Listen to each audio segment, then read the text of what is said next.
Hi guys, welcome to the Challenge Podcast, the show dedicated to transforming your life. I'm Coach Steve. And I'm Coach Helen, and we're excited to bring you the best information on exercise, nutrition, mindset and health. Let's get on with the show.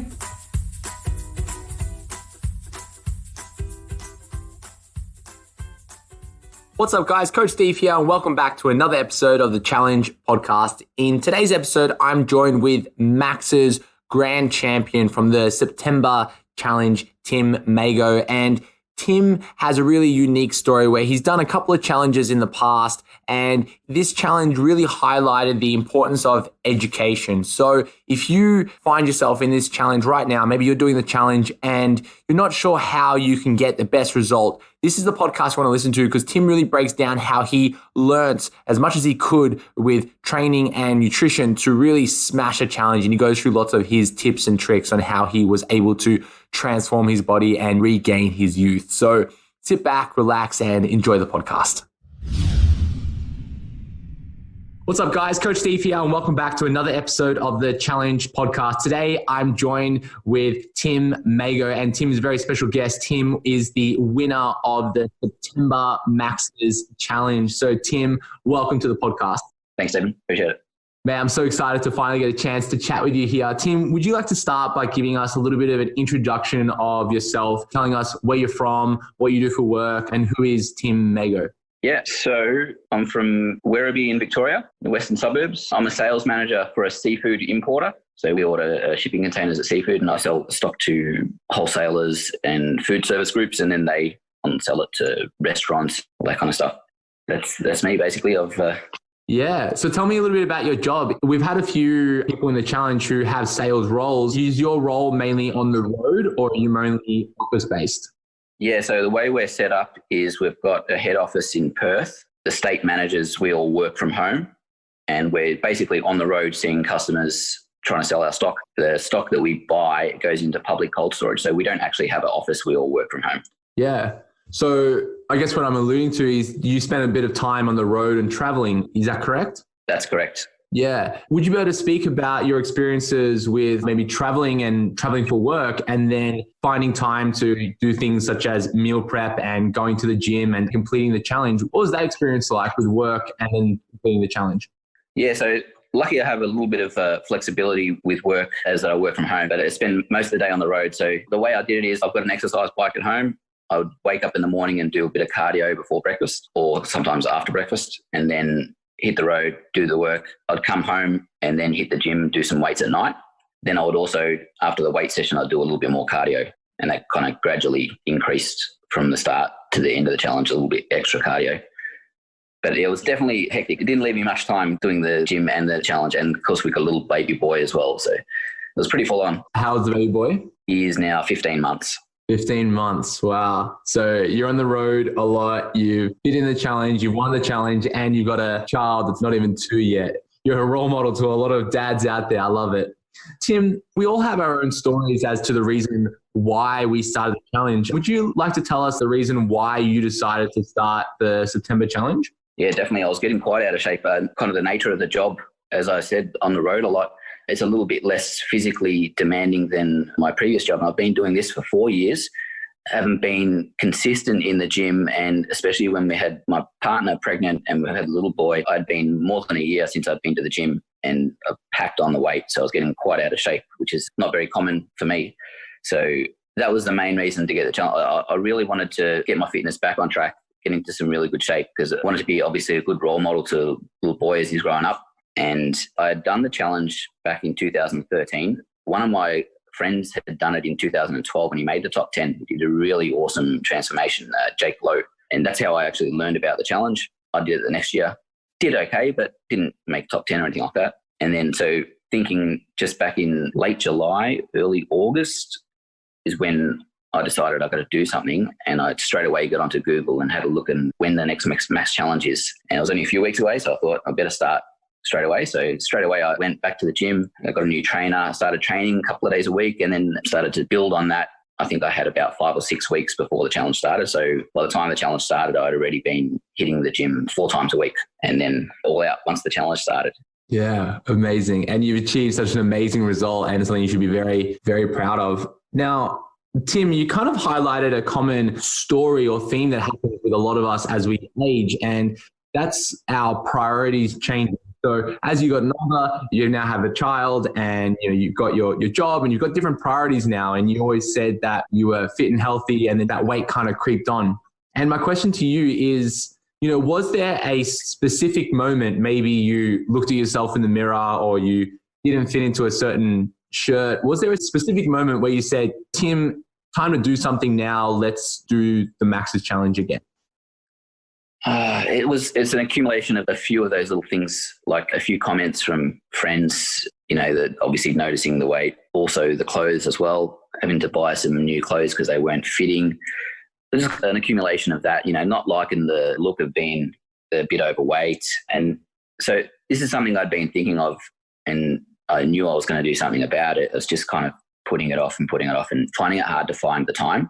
And then it just got to a point, it wasn't anything in particular that did it. One thing, it was just an accumulation of all of them. And then I just decided I'm going to do it. I guess what triggered it is the Max's Challenge, because when I had a look online to see when the next Max's Challenge was, if it wasn't for 3 or 4 months, I might not have started then, Yeah, so it's just good timing, hey? Perfect timing. Now, you've kind of spoken a little bit about some of your challenges, but while you were completing the Max's Challenge, was there like a really big challenge you had to overcome? And if there was, what was it? I would say the diet. Like, it took me, I really enjoy hitting the weights. I really do. I don't like the cardio quite as much, but it's fine. And once I start seeing results, it's okay. I don't mind it. But the big thing was just changing my eating habits, like a complete overhaul. The weeks leading up to the challenge, once I started the gym again, I didn't really change the eating habits much. I knew what I had to do, but I didn't really force myself to change the diet habit until the challenge started. And then from there, I guess the biggest challenge was learning more about the calories, the protein, everything, what I needed to get the best results, and trying to incorporate that into the diet and just removing everything else, or as much as I could gradually. Yeah. Now, you kind of mentioned eating habits. Now, when you mean habits, is that things like snacking or, finishing other people's meals? What did you mean by your eating habits? Well, because I'm working on the road and we're on the phone, the laptop, and we're out on the road seeing customers, so there's no meal prep at all. I'll stop somewhere to do some orders or some phone calls or some emails. It'll be like a McDonald's or a KFC. Even the Subway, like a lot of the Subway stuff's okay, depending on what you get, but I'll just get whatever I wanted, whenever I wanted. And there would be no time or thought going into what I was eating. It was just convenient food, basically. Yeah. And I think that's such a hard thing to overcome because, your priority is to work and your priority is to get the job done. And then second to that is, okay, like what do I need to eat? Who cares? Like as long as it's convenient, easy, it's quick, I can go in, I can do my work, and then I can leave. And I think that's a really hard behavior to change. But then my question to you is, what steps did you take to change that behavior? Did you go just completely cold turkey, or did you start making better decisions such as maybe going to a Subway and having like a salad or a better food choice while on the road? Like what did you do to overcome that? Very much cold turkey, or what I thought was cold turkey, but I still learned more during the challenge and refined it and improved it better. But one good thing is I really like fish. So I was having fish practically every night for dinner, and I would have it with either broccoli, cauliflower, mushrooms I really liked, or asparagus. That was basically the veggies, and I'd just rotate them a little bit, and I would rotate the fish, but mostly I was having salmon for the first few weeks. So that's one thing. I had dinner sorted, and I'm pretty good in the way of some food I like, I'm happy to eat it day after day after day after day. I think that's a little advantage I can say. And same thing in the morning, I was just having eggs and also, again, broccoli. Eggs and broccoli. Yeah, I don't mind the broccoli. It's okay. A lot of people don't like it. And then during the day, I would normally stop and get a Subway, and I would have the salad, and I would be having little or no sauce, but I was basically lots of greens, turkey breast. And then in between meals, I would have like a protein shake, protein bar, something like that, something just very low calorie. And it worked well because I could take some of that stuff with me in the car. If I got really hungry, I could have like a protein bar or a shake, but I ate enough. It was not dense in calories, but the volume of the food, there was plenty. It wasn't like I was hungry all the time. It was pretty manageable. It was more manageable than I thought it would be. Yeah, Beautiful. Now, you've kind of alluded to it already about learning things, and you've kind of spoken about how you learned a lot more about the details of nutrition, so things like calories and proteins and other macro groups. What steps did you take to try to learn a little bit more? Did you simply do like a Google search, or did you watch some of the videos that we have? Like, what did you do to learn more about the details of nutrition? Oh, yes. I will say, just a part of your last question as well, I forgot to mention, I got an air fryer. Oh, okay. I bought that just before the challenge started, and that is awesome. It's really convenient. Put my fish and my veggies in there at the same time I get home from work or from the gym, put it in there, 7 or 8 minutes, done and served. It's so easy. So that was one big thing as well. But yes, getting back to learning on the macros, I was using a trainer 3 times a week. And so I was lifting weights 6 nights a week, 3 nights a week with a trainer, 3 nights a week by myself. And I would pick my trainer's brain like you wouldn't believe. And that's just very, very helpful and really, really helped me get through the challenge. And then what I would do is when I'm doing the cardio, which is not that exciting, I'd get on YouTube and I'd be looking at what a lot of the other fitness gurus, or I lean towards anyone that's more science-based and not fad-based. Do you have any recommendations? Athlean X, Yeah, very great. good. Used. Yeah, Jeff Cavalier. Yeah. Awesome. One really good one, he's a bit out there, he's a bit crazy, but he's really, really good content, is Greg Doucette. I don't know if you're familiar with him. I've heard of him, yeah. Is a bodybuilder. So like some of these guys will take you through their whole competition prep. So I would know roughly what they're doing and what works, especially with someone like Greg Doucette, who's been doing it for decades, really. And he's got the eating habits down pat, and you can see it in his results, and it's very detailed content. So I would also be looking at a lot of recipes that bodybuilders would incorporate into the diet, because something, a little bit more interesting. Some things I didn't think you could get away with while you're cutting weight, which is actually not too bad. Like popcorn, for example, as long as you're not eating stuff that's, triple glazed with salted caramel or something, just like your basic popcorn is actually quite good, and it's, it's filling and it's rewarding to eat. That's how I learned a combination of those. And as soon as something sparked an interest, like, oh, can you really eat that? Then I would look further into it and do the Google searches on what the macronutrients are in popcorn, for example, and this and that. And what was really helpful that I got from my trainer and then looked into it further online was just knowing how your proteins, your carbs and your fats translate into calories, 4 calories per carb and so on. That way, you're looking for foods that aren't dense in this or are dense in that. So you're getting good calories and not using your budget on junk, basically. No, beautiful. Finding little things that fit into your calorie budget, like little treats that aren't going to do any real damage. Yeah, I think you've nailed on the head. And especially with things like popcorn, using that as an example. Fun fact, popcorn has one of the highest satiety ratings, as meaning that a very small amount of popcorn will make you feel full, and it's sort of very low caloric density. Similar to watermelons. The watermelon's the same, got a really high satiety level. That's because of the water content in there. But you've nailed it on the head where, when we get to those positions where we feel snacky or we want to indulge in some foods, we can make those small choices, such as let's make some popcorn, of course, not triple glazed with caramel and salt and butter and everything like that. And that will make us feel full and give us that crunchy fix that we were looking for. But Tim, it sounds like you've been looking at a lot of information around being a bodybuilder. And my question now is, what's your goal from here? You've won the Max's Challenge. Do you have any fitness and health goals moving forward into 2020? Yes, one in particular, I really just want to maintain the lean physique, but I also want to pack on some muscle. I'm 38 now, and I want to just see how much muscle I can pack on over the next at least couple of years. I'm not quite sure how close I am to my kind of what you would call genetic potential for building muscle, because I've always been relatively fit but not very muscular, and I never hit the gym until I was 31. Then I trained for like a year or 18 months or 2 years, something like that. Then I didn't train again for a couple of years. Then I trained for a year. Then I didn't train for over a year. So I don't know if I'm still able to get any newbie gains, or if I'm going to only gain a kilo or 2 next year. I don't know. I just want to maintain basically similar, very, very similar, like 80% similar diet, just a little bit less cardio, eating a small surplus and build up some muscle. As far as the actual specific fitness goals, I haven't ruled out maybe doing some natural bodybuilding when I'm in my 40s, but that all depends on if I'm able to pack on much muscle or not over the next couple of years. But the main one is just I want to get bigger. Get bigger. Yeah. Get big, stay like want to break all my PRs in the gym, which I've already knocked a couple off, which is good. And I just want to keep improving. I've got a few lifting goals that I'd like to achieve, which would be nice. Nice. Do you want to announce them on the podcast here, because then people can keep you accountable to them?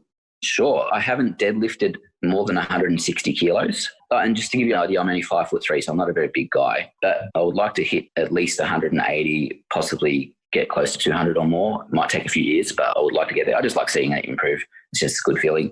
Squats, I'm currently at 160 kilos, but that's not ass to grass kind of deep. It's good, full, but not quite ass to grass. And so I've started working on those deeper squats. Just did one session, and it's just a lot harder. So I'm just curious to see how far I can go with that. But bench, I haven't lifted more than 90, and I'd really like to get 100. Definitely want to surpass 100. Some of these goals are probably fairly short term. I'm sure that I should be maybe looking at some higher goals for a little bit further down the track. What else? Overhead press. I haven't done more than 60 kilos yet. I'd like to at least get past my body weight, and maybe 80 kilos would be nice. I'm not sure if I can do that one, but the lift, mainly just the bigger compound ones, I've really got a number goal in mind. The other ones, I just progress. I'm not too fast.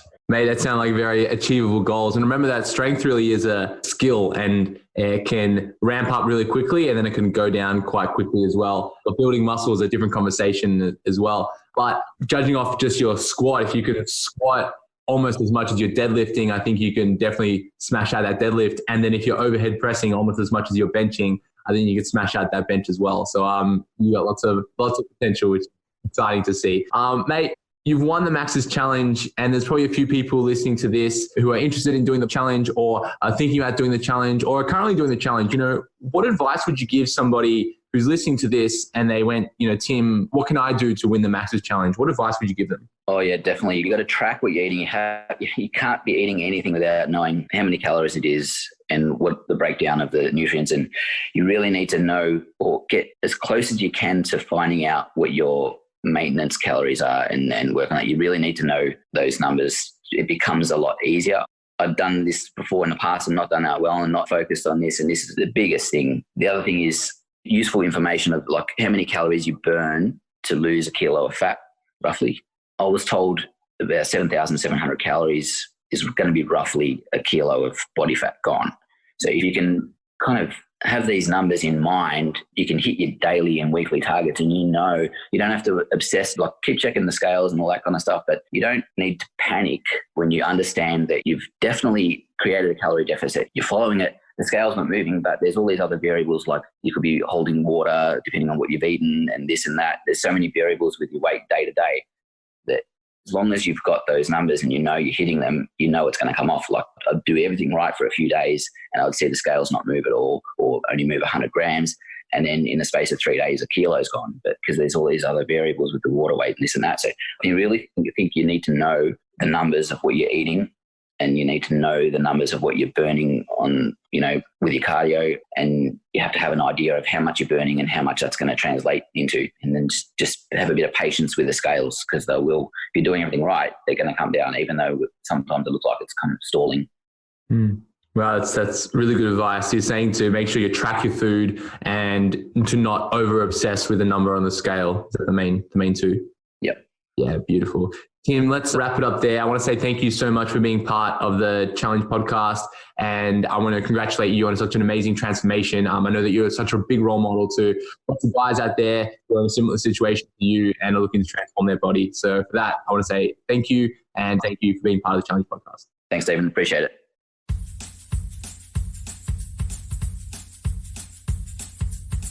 Thanks for listening, guys. If you like the show, share it with a friend or leave us a review on iTunes to help us spread the good word. See you next time.